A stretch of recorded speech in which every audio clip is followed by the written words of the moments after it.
Udah, thank you. Jawaban apapun dikutip, Pak. Nggak bisa nyeletuk pula kita. Oke, gitu ya. Kesiapan Anies Baswedan untuk maju sebagai calon presiden jika disokong oleh partai politik disambut baik oleh PKS, Demokrat, dan Nasdem. Ketua DPP PKS Mardani Alisera mengamini bahwa nama Anies menjadi nama yang paling sering disebut oleh kader internal untuk diusung sebagai calon presiden dan siap untuk dibawa dalam forum Majelis Syuro PKS. Kini, PKS, Nasdem, dan Demokrat mulai menyodorkan nama calon wakil presiden masing-masing yang dinilai potensial untuk mendampingi Anies Baswedan. Dari PKS ada nama Sohibul Iman, Ahmad Heriawan, Irwan Prayitno, Ahmad Syaiqo hingga Hidayat Nur Wahid. Sementara Nasdem menyodorkan nama Khofifah Indar Parawansa dan juga Panglima TNI Jenderal Andika Perkasa. Terakhir, Demokrat masih berharap nama Agus Harimurti Yudhoyono mendapat posisi strategis dalam pembentukan koalisi ini. Mardani menegaskan bahwa PKS siap untuk mencari kesepakatan bersama soal pasangan capres dan cawapres. Bangunan koalisinya harus equal ya. Kan teman-teman Nasdem berharap Mas Ahaye, teman-teman Demokrat, teman-teman Nasdem ada suara Bu Khofifah atau siapa gitu. Kita PKS juga punya kader internal yang kami sangat yakin layak untuk diajukan. Tetapi kita akan mengambil keputusan secara rendah hati keseluruhannya untuk kepentingan bangsa dan negara. Sementara itu, Ketua DPP Nasdem Willy Aditya menghargai preferensi politik setiap partai dalam menyodorkan nama cawapres untuk koalisi tersebut. Meski tak menampik nama Anies Baswedan yang mengerucut dari 3 nama rekomendasi capres Nasdem, serta nama Khofifah serta Andika Perkasa sebagai cawapres, Willy mengingatkan bahwa ketiga partai perlu berkompromi dan tak saling memaksakan pilihan untuk kepentingan terbentuknya koalisi. Partai itu memiliki domain ya, tapi di sisi yang lain kan kalau itu dipaksakan kan kita tidak ingin, itu mungkin yang menjadi titik patahnya nanti. Bisa jadi jangan-jangan kalau ketika ada proses pemaksaan itu menjadi bubar jalan.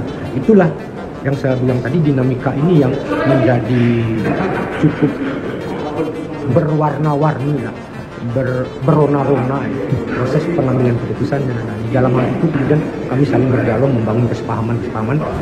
Partai Demokrat mengakui bahwa pembahasan soal nama cawapres menjadi pembahasan tersendiri di internal partai untuk menyokong elektabilitas capres yang diusung.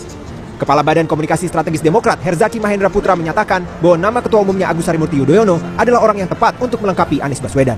Ya tentunya antara keberadaan cawapres ini menjadi sangat penting gitu loh. Jangan sampai cawapres ini kemudian masuk tetapi malah mendegradasi atau curugnya sama nih dengan capres. Sebisa mungkin kan curugnya semakin luas, yang memilihnya semakin besar gitu. Nah, inilah yang kemudian kami juga cermati. Memang ada masukan-masukan kemudian bahwa Anies Ahaye banyak ya berbagai survei yang kemudian menempatkan pasangan ini sebagai yang nomor 1. Diadu dengan pasangan manapun menang gitu.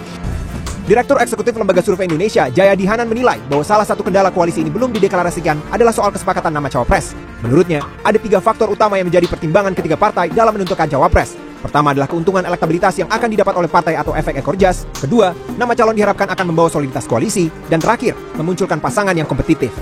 Nomor 1 berpeluang untuk AHY, nomor 2 berpeluang itu Khofifah. Bagaimana dengan PKS yang 5 orang itu, kelima-limanya dari segi perhitungan elektabilitas bersama-sama dengan Anies sebagai pasangan, itu cenderung kalah dari kalau Anies dipasangkan dengan AHY dan atau Anies dipasangkan dengan Khofifah gitu. Dan dari segi efek ekor jas, PKS saya kira tidak akan kesulitan untuk mendapatkan efek positif dari pencalonan Anies. Ketiga partai akan mendeklarasikan koalisi poros baru bersamaan dengan nama capres dan cawapres jika kesepahaman menguat di antara ketiga elit partai tersebut. Ausriun Dholu, Robin Kitt, Jakarta.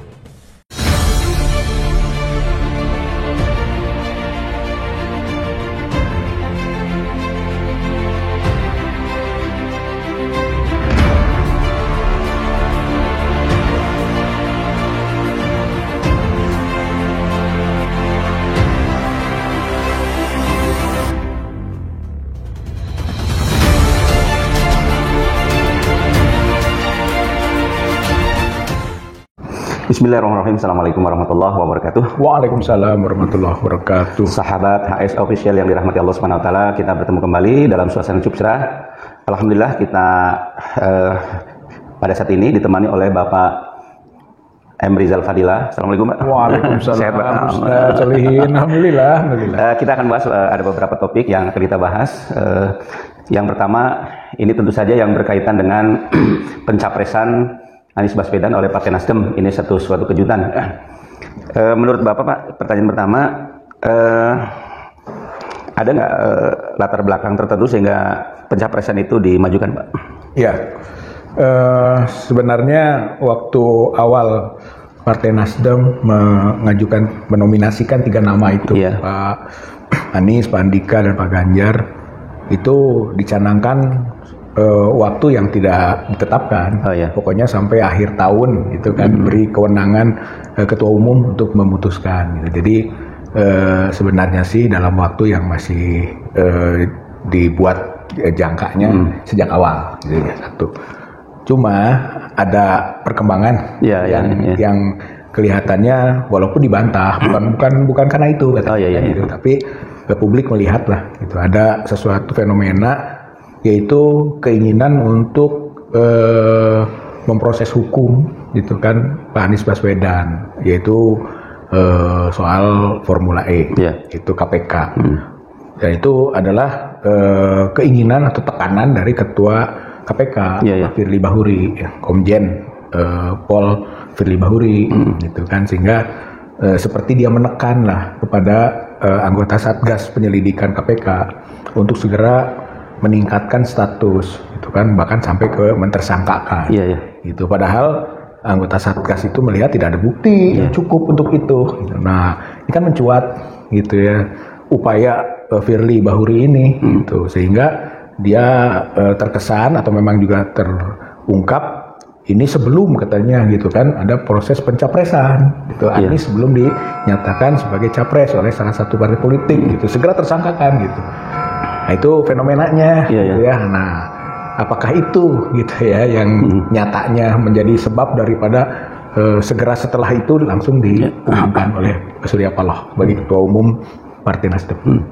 Pak, gini Pak, sebelum ada pengumuman resmi, sebenarnya masyarakat itu dagdikduk karena waktu itu ada statement dari Wakil Ketua Umum Ahmad Ali bahwa bisa jadi Anies tidak jadi dicapreskan apabila tidak bisa meneruskan program Jokowi.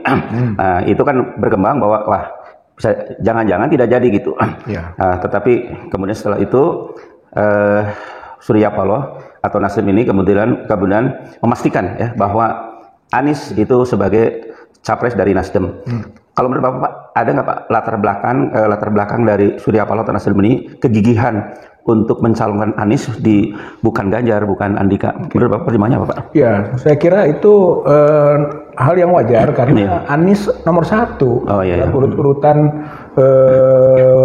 menangkap aspirasi dari daerah-daerar di Partai Nasdem. Gitu. Sehingga nomor 1 Anies, nomor 2 Andika, nomor 3 Ganjar. Sehingga prioritas Anies. Jadi catatannya. Yang kedua, kalau soal ada pandangan dari wakil ketua tadi ya, gitu kan, soal itu manuver itu, manuver politik kan, yang bisa tarik sana tarik sini, gitu kan, untuk meredam ini meredam itu hal yang biasa. Tapi pernyataan pada waktu penegasan adanya 3 calon itu kan kewenangan penuh ada pada ketua umum. Gitu. Jadi siapa di antara 3 itu yang nanti ditetapkan itu ketua umum. Jadi orang-orang lain tidak bisa berpendapat, gitu ya, yang berbeda dengan keputusan akhir dari ketua umum. Dan ternyata ketua umum Pak Surya Paloh mengumumkan, gitu kan, bahwa Anies. Saya kira itu masih dalam tahap konsistensi. Gitu. Kalau yang tadi itu bumbu lah, manuver lah, gitu kan, dalam rangka mungkin tadi supaya tidak terlalu tajam, gitu kan, atau upaya-upaya untuk meredam, gitu kan, sesuatu tekanan dan sebagainya, gitu Pak.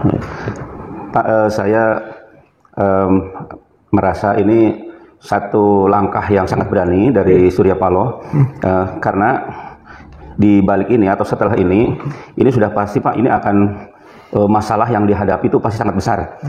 Tapi saya yakin Pak Surya Paloh sudah memperhitungkan ya Pak ya. Bahkan Bapak membuat 5 skenario ya, 5 skenario. Kalau boleh dijelaskan Pak, setelah pencapresan ini skenario yang bakal muncul seperti apa Pak? Ya, saya kira 1 berani, 2 memang cerdas, cerdik juga dalam konteks berpolitik, gitu kan. Dan Surya Paloh lah politisi yang sudah makan asam garam lah, ya, sehingga dia sudah berhitung dalam konteks risiko politiknya. Nah, sehingga tadi yang dikemukakan ada risiko, gitu kan, hal yang wajar. Tapi kan ada skenario lah, saya yang disebut tadi itu skenario yang dikemukakan itu. Yang pertama adalah, gitu, namanya skenario itu kan gambaran-gambaran kemungkinan, gitu kan, yang terjadi. Yang pertama, karena sejak awal sudah ramai bahwa Anies Baswedan ini didukung oleh 3 partai, gitu kan, yaitu Nasdem, PKS dan Demokrat. Nah, sehingga skenario pertama adalah bahwa nanti segera setelah ini, gitu kan, di dalam rangka memperkokoh, gitu kan, baik pertahanan maupun penggelindingan figur Anies Baswedan, maka kedua partai ini akan segera mendeklarasikan juga gitu kan bahwa Anies adalah capres dari PKS ataupun Demokrat atau kami mendukung, bisa saja bahasanya kan, kami mendukung pencapresan Anies Baswedan oleh Partai Nasdem, misalnya itu soal bahasa. Yang kedua ini bahwa kingmaker ya, itu adalah JK. Kita menduga lah, saya berkeyakinan bahwa kingmakernya ini JK. Dan JK itu punya hubungan banyak kepada partai-partai yang lain, termasuk KIB, gitu kan, Golkar, PAN, dan PPP, gitu ya. Saya kira lobby-lobby berjalan. Kalau ini saja sukses, gitu kan, maka nanti Anies Baswedan bukan hanya oleh 3 partai didukung, gitu kan, tapi didukung dengan 3 partai lain, gitu kan, Golkar, PAN, dan PPP. Dan kalau begitu kuat, gitu kan, yang kita sebut akan berpadu dengan aspirasi masyarakat juga yang ingin adanya tokoh yang bisa mengubah peta politik ke arah yang lebih baik, gitu kan. Maka bersatu dengan partai-partai, maka kemungkinan menang itu besar gitu kan, di Pilpres 2024. Itu yang kedua. Kemudian yang ketiga adalah kalau oligarki merasa itu kan bahwa ini sandungan besar, karena sandungan besar harus ada sikap nekat, maka KPK akan memaksakan gitu kan untuk mentersangkakan Anies Baswedan gitu sesuai dengan desain istana gitu kan. Nah, tapi risikonya nanti terjadi benturan lah dengan masyarakat yang mendukung atau dengan partai-partai juga yang sudah mulai mengangkat Anies Baswedan. Itu juga skenario, itu kan kemungkinan. Skenario yang keempat adalah putus asa, gitu ya, Jokowi. Ya, sehingga ketika dia merasa putus asa pada kemungkinan berat menghadapi Anies Baswedan ini, bisa saja menjelang 2024 itu kan dia melakukan aksi-aksi yang membuat kondisi menjadi chaos, gitu kan, sehingga 2024 nggak bisa dilaksanakan pemilu, gitu. Nah, harapannya karena nggak bisa pemilu perpanjang, itu kan juga kemungkinan, gitu kan, maka diperpanjang sampai 2027 seperti yang pernah itu kan dikemukakan bahwa perpanjang, kayak dulu alasannya COVID, nah sekarang mungkin dibuat kondisi yang lain, gitu. Nah, yang kelima skenarionya adalah bahwa keputusasaan itu menyebabkan Jokowi mundur, itu pada tahun 2023, 2022 terlalu dekat, 2023 mundur. Karena mundur, maka secara konstitusional triumvirat, gitu. Karena pasti mundur presiden, wapres nggak mungkin lah kondisinya, gitu kan, mundur dua-duanya, maka triumvirat. Nah, triumvirat, ya di situ Prabowo, gitu kan, dan Mendagri Tito, tambah lagi Retno, gitu kan, 3 orang itu sampai ke 1 bulan lah dia. Setelah itu MPR memilih, dan memilih itu dari partai 1 dan kedua pemenang, gitu, terbanyak. Berarti kemungkinannya PDIP dan Gerindra mungkin bisa terbalik, gitu kan, bisa saja Prabowo puan. Nah, sampai ke 2024 selesai, maka sekarang bertarung dalam status sebagai petahana, gitu, petahana dia sebagai status quo pemegang kekuasaan. Bertarunglah Prabowo dan puan dengan dukungan oligarki. Jadi oligarki punya mainan baru. Itu skenario kelima. Pas sebelum saya membahas yang skenario ketiga keempat, saya ingin memperdalam sedikit tentang skenario pertama kedua Pak ya. Nah, skenario pertama gini Pak, tentang koalisi Pak ya. Koalisi walaupun sekarang secara resmi belum. Ya, secara resmi belum. Tapi kemungkinannya seperti apa? Apakah memang kalau menurut saya kemungkinannya besar ya untuk bisa terjadi koalisi ini. Satu, sudah ada pembicaraan sejak awal, gitu ya, dan pastilah pengumuman, gitu kan, Anies Baswedan oleh Partai Nasdem saat ini bukan tidak diketahui, gitu kan, bukan juga tidak disepakati, gitu ya, hanya namanya politik kan, gitu. Ada bahasa yang terungkap, ada bahasa yang mungkin tidak perlu diungkap, ada variasi lah, satu itu. Yang kedua adalah kalau saja mungkin ini Demokrat gitu, masih berkeyakinan bahwa cawapresnya bisa dari AHY, dia masih berharap gitu. Jadi dari awal Anies Baswedan AHY kan gitu. Itu Demokrat akan makin kokoh. Sementara kalau PKS dia nggak punya calon. Walaupun dia mencalonkan ketua majelis syuronya sebagai presiden, tapi kelihatannya tidak masuk radar yang cukup kuat, gitu. Sehingga kemungkinan PKS tidak punya calon dan dia akan bersama-sama gitu untuk mengangkat Anies Baswedan. Karena faktor Anies Baswedan kan penting bagi partai. Ada cocktail effect gitu kan yang sering disebut itu. Jadi kalau mengangkat orang yang berpeluang menang, maka partainya juga akan mendapatkan simpati dari masyarakat atau rakyat. Jadi kemungkinan menurut saya mah 3 partai ini akan solid. Ya. Walaupun Pak misalkan AHY tidak dijadikan cawapres, akan tetap Demokrat mendukung Pak. Ya, saya kira ketika Demokrat saya tidak punya pilihan, ya kan mau Demokrat sama PDIP nggak mungkin, gitu kan. Ketika misalnya KIB ikut nih koalisi yang Indonesia Bersatu ini bersama, gitu kan, mungkin saja nanti cawapresnya dari Golkar misalnya. Nah, nanti pada bergeningnya paling pada menteri, masih banyak gitu kan jabatan-jabatan yang bisa dilakukan bargaining position gitu kan, kira-kira dapat apa gitu, mungkin menterinya berapa dan sebagainya masih memungkinkan itu, apalagi masuk dalam kelompok koalisi utama gitu. Saya kira itu kansnya pada jabatan-jabatan lain. Dengan demikian Pak gini Pak, seandainya Pak ya presiden threshold itu masih tetap 20%, sebenarnya dengan masuknya Nasdem itu sebenarnya optimis ya Pak, Anies itu bisa maju di Pilpres 2024 Pak. Ya, sebenarnya halangan Anies hanya permainan soal KPK aja. Selain daripada itu optimismenya tinggi menurut saya gitu Pak. 20% kan sudah cukup dari yang 3. Apalagi kalau misalnya satu berkeberatan kan bisa cari yang lain nantinya. Ya kalau saya hitung itu Nasdem, Demokrat sama PKS itu kurang lebih 26, ya Pak. Berarti sudah memenuhi syarat itu. Sudah memenuhi 21. Nah, tadi Pak tentang skenario kedua, tentang KIB memang ini ada tanda-tanda mau bergabung Pak. Ya, itu tadi itu ketika yang kita lihat sebenarnya yang kingmaker-nya.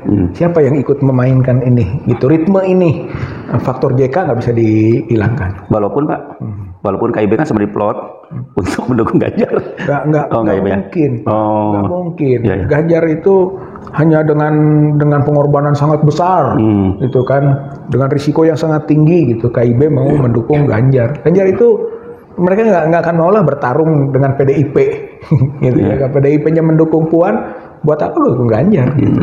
Karena Ganjar pun sebenarnya masih berharap dukungan PDIP. Dia juga nggak mau keluar, gitu. Kalau dia dibuang dari PDIP itu mungkin juga karir politiknya mati, gitu. Itu dari faktor Ganjarnya, gitu kan. Belum dari faktor ketiga ini. Mereka kan berhitung juga kekuatan Ganjar di mana sih? Gitu kan, ketika PDIP tidak mendukung Ganjar. Itu persoalannya Pak. Jadi walaupun kalau menurut Bapak KIB itu lebih cenderung untuk bergabung dengan Nasdem, walaupun Pak ketua umumnya sebenarnya seperti tersandra oleh rezim ya Pak. Iya, tapi kan sama, orang siapa menduga bahwa Surya Paloh itu kan Nasdem itu bukan koalisinya istana, gitu kan, justru faktor psikologis nanti, gitu kan, dan Nasdem dengan Golkar dekat, ada hubungan historis, gitulah, personal juga, gitu kan, ada hubungan itu, banyak yang pimpinan-pimpinan di Nasdem itu partai Golkar, gitu kan, termasuk Surya Palohnya, gitu kan, jadi bukan dua hal yang berposisi diametral. Menurut saya masih ada, apalagi di situ ada faktor Yusuf Kala, gitu Pak. Jadi mereka bisa menghubungkan satu dengan yang lain. Selain Yusuf Kala juga Pak, ini ada faktor kader dan grassroots ya Pak ya, yang justru cenderungnya ke Anies itu kan. Belum lagi tadi grassroots-nya P3, grassroots-nya PAN, itu kan. Termasuk Golkar juga. Termasuk Golkar, gitu kan. Jadi lebih dekat ke sini daripada kemungkinan ke Ganjar. Ganjar ini bakal kehilangan partai menurut saya gitu nantinya. Mungkin dia nggak akan maju, malah dengan adanya Anies sudah diangkat ini, dia grogi posisinya Pak. Jadi kalau sudah 3 partai ditambah dengan KIB, sudah 6 partai ya Pak. Dengar-dengar malah ini Pak, Perindo yang Haritanu juga masuk, 7 partai, udah sangat kuat ya Pak ya. Cuman untuk ini kita lihat yang punya kursi lah. Yang punya kursi.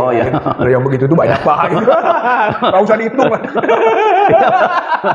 Gedein aja Perindo. Ya baik Pak. Jadi kita di sini optimis ya. Anies insya Allah dari segi dukungan itu sudah cukup ya Pak ya. Cukup untuk maju ke Pilpres 2024.